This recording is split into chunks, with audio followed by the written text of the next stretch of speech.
소켓 통신과 멀티 스레드를 활용한 엔드엔드 채팅 프로그램을 만드는 것에 대해서 말씀드리도록 하겠습니다. 먼저 1대1 채팅 프로그램과 엔드엔드 채팅 프로그램의 차이를 먼저 말씀드리려고 하는데요. 그 커뮤니케이션 타깃이 다릅니다. 즉 서로 소통하는 대상이 다르다는 얘기인데요. 1대1 채팅에서는 서버와 클라이언트 간의 데이터를 주고받는 구조였다면 이제 엔드엔드 채팅 프로그램에서는요, 클라이언트와 스레드가 서로 소통하는 그런 구조예요. 그러면 어떻게 소통을 하는지에 대해서 말씀을 드리면 통로 연결 및 데이터 교환 매개체인 소켓을 사용하게 되어 있어요. 그래서 클라이언트 쪽에서 소켓을 생성하면 그 소켓을 서버에서 받고 그 소켓을 스레드에게 전달해주는 방식으로 만들어지게 되는데요. 그럼 이렇게 스레드 안에서 있는 소켓을 통해 서로 데이터가 오고 갈 수 있도록 만드는 거예요. 그러면 왜 스레드를 사용하는지에 대해서 말씀을 드리면 멀티 때문에 그렇거든요. 다음 그림을 보시면 서버에서는 이제 while문을 통해서 서로 데이터가 오고 갈 수 있도록 처음에 구현을 했었어요. 1대1 채팅에서는. 근데 엔드엔드 채팅에서는 서로 이제 while문을 계속 돌려야 되다 보니까 예를 들어서 이제 클라이언트가 여러 대가 들어왔을 경우에는 서버 쪽 입장에서는 while문이 돌다 보니까 하나의 클라이언트가 끝날 때까지 다른 클라이언트들을 상대해 주지 못하는 거예요. 그럼 이거를 코드로 한번 나타내 볼게요.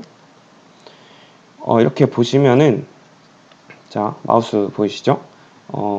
이게 이제 스레드를 안 사용한 일반 클래스에서 이제 사용하는 while문이에요.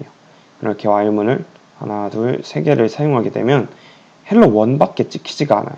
그 말은 이 hello2와 hello3를 이제 찍으려면은 이 while문 자체가 끝이 나야 된다는 거죠. 그래야 나머지 while문을 실행할 수 있어서 이제 돌아가야 되는데 이 while문이 true인 상태에서는 밑에 것들을 다 실현하지 못하는 게 이제 한계예요. 이것을 해결해 줄 수 있는 게 스레드인 거거든요. 그래서 스레드를 이런 식으로 이제 hello, hi, hey를 시작해 주었을 때 이 while문이 분명히 돌고 있지만 hello와 hi와 hey가 이렇게 모두 찍히는 걸 볼 수 있어요. 즉, 이 스레드 테스트 이 부분이 분명히 지금 while문으로 돌고 있지만 그 나머지 것들도 서로 이제 경쟁을 하면서 서로 값을 찍어주도록 할 수 있는 게 스레드예요. 그렇게 해서 스레드를 사용하는 이유에 대해서 알아봤고요. 그럼 이제 어떻게 모든 엔드엔드 채팅 프로그램이라는 게 그런 거잖아요.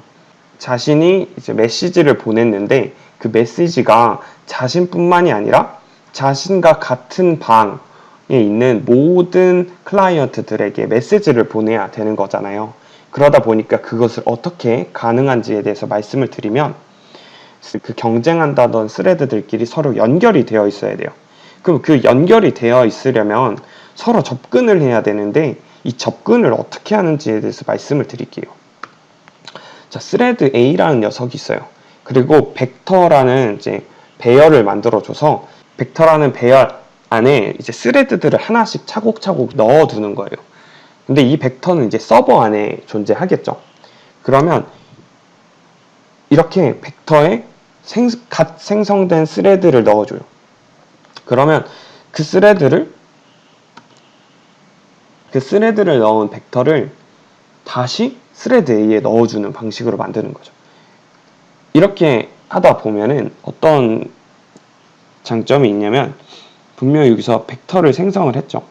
그러면서 스레드를 생성하면서 그 안에 벡터를 넣어줘요. 그리고 그 생성된 스레드를 이 벡터 안에다가 추가를 해주는 거죠. 그럼 그렇게 됐을 경우에 이 스레드에서는 이 벡터를 활용할 수 있고 이 벡터 안에서는 이 스레드들이 계속 들어가 있으니까 다음 스레드에서도 이제 그 벡터에 값을 넣어줄 수 있게 되죠. 그렇다 보면 테스트 안에 들어있는 벡터와 즉 여기 안에 있는 이 벡터와 스레드 테스트 안에 들어있는 벡터 이 벡터와 그리고 그 다음에 생성된 T2 안에 스레드 테스트 안에 들어있는 벡터 이 세 개의 벡터가 보시면 똑같은 값을 이제 보여주게 된다는 거죠. 이것에 대해서 분명히 지금 어려워서 이해 못 하실 수도 있는데 계속 보시다 보면은 이제 이해가 되실 거예요. 그러다 보니까 이 스레드 테스트, 즉 이 스레드 입장에서는 이 벡터에 접근할 수 있게 되다 보니 이 벡터 안에 들어있는 다른 스레드, 즉 자신도 접근할 수 있고 다른 녀석들도 접근할 수 있게 되는 거예요. 그래서 결론을 말씀드리면 스레드 안에는 accept로 받은 것에 대한 그 소켓을 스레드 안에 가지고 있어야 되고, 왜냐면 통신을 해야 되니까. 그리고 그 자신이 포함된, 그리고 다른 스레드들도 포함된 벡터가 자신 안에 포함되어 있어야 돼요. 그래야 서로 접근할 수 있고, 접근해야 서로 통신할 수 있게 될 수 있으니까요.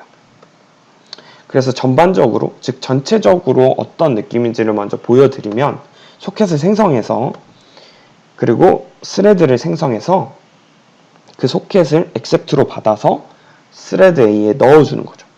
그리고 스레드 A는 이제 서버 안에 있는 벡터에 넣어주고요.